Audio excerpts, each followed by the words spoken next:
ஒரு காலத்தில் அடர்ந்த காட்டை ஒட்டிய சிறிய கிராமம் ஒன்று இருந்தது.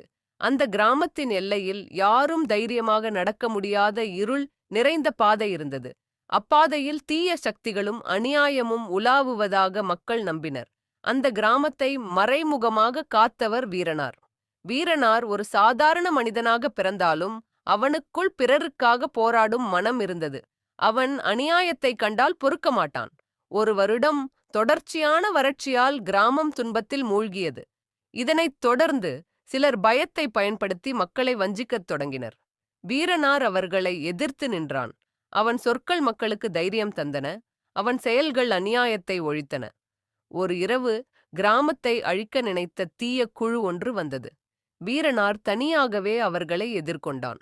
கடும் போரில் அவன் மறைந்தாலும் அவனது தியாகம் கிராமத்தை காப்பாற்றியது. மறுநாள் காலை அவன் விழுந்த இடத்தில் ஒரு தெய்வீக ஒளி பிரகாசித்ததாக மக்கள் சொன்னார்கள். அன்றிலிருந்து அவனை வீரனார் என அழைத்து காவல் தெய்வமாக வழிபட்டு வருகின்றனர். அவன் நினைவு தைரியத்தின் ஒளியாக இன்று வரை உயிரோடு இருக்கிறது.